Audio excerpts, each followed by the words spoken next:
kada kilowatt-hour simula ngayong buwan. Nasa pagmahal ng produksyon ng kuryente at bayad utang ng NAPO4. Dahil ito yung mga isla, pulo-pulo. Tawagin si Kuan, si Bebe Liit.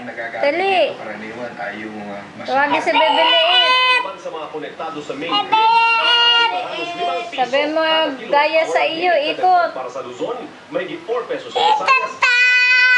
Naman sa Mindanao. Alvin El Chico, patrol ng Pilipino. Nagsamay kanina ang mga nag-volunteer na deboto na gumawa o gagawa ng human barricade paikot ng karosa ng Nazareno. Nagliring din ang lungsod ng Maynila para tiyaking ligtas Aray ko, lagang nanipa eh.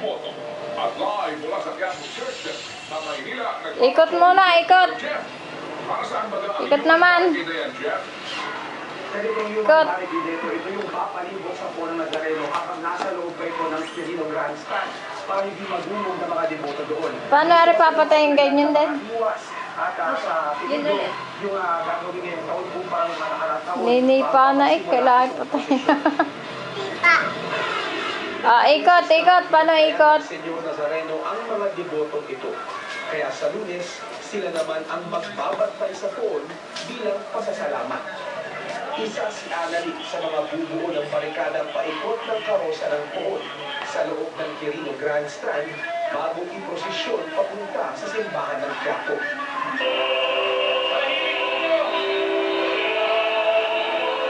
Noong isang taon kasi, kahit na may barikada, marami ang nasaktan yung magkagulo ang mga deboto sa paglabas ng Nazareno sa Grandstand. Ang ginagawa ko ngayon is pasasalamat.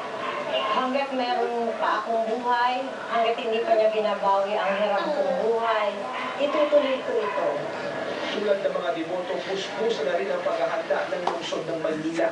Tawagin, ayan. Naligtas ang darang Mami ay, ikot-ikot ako. Pinaalis ang mga bento sa makina, nilinis ang mga kalsada at mga kanal. Ito yung buong ruta, ayos namin, nakabandal na yung mga wires natin. Nilinis natin yung drainage, saka yung kailangan wala mga bato-bato kasi nakapatong mag-ano natin, ang mga deboto natin. Inalerto na rin ng Manila City Hall ang 8 ospital ng Luzon para sa inaasahang pagsugod ng mga masasaktan sa pista. 20 medical station din ang itatalaga sa iba't ibang bahagi ng ruta. Ayon sa Manila Police District, umabot sa 40 ang nasaktan noong isang taon. Pero base sa record ng Red Cross, halos 500 ang nangailangan ng atensyong medikal. Itong pista ng Nazareno, kakambal ng panata ang peligro. Kaya naman payo ng mga otoridad sa mga deboto, timbangin mabuti ang panganib sa gitna ng pananampalataya.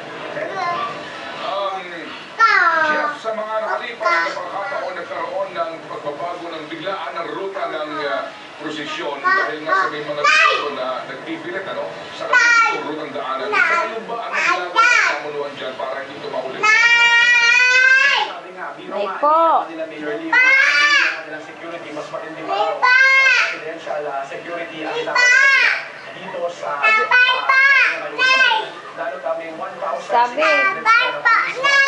kuhan tapay. natutulong para nga maisa Kuhanan ti. Sabi mo nga ti, napay. ang ginawa nila Laksi. susundin Oh. yung binago, yung lagay yung sa mga mas malalawak, mas malalaking kalsada, ay nagpumilit pa rin yung ilang mga deboto na idaan ko sa makikitid sa tradisyonal na ruta. Kaya ang gagawin ngayon, sabi nga nila, ay tradisyonal na ruta na lang para hindi na magkagulo ng tabangan at maging sanhi pa nga ng panganib para sa ating mga kababayan. Mula sa Quiapo, lungsod Sabi mo kay tatay ikumuha ng kuwan, chocolate.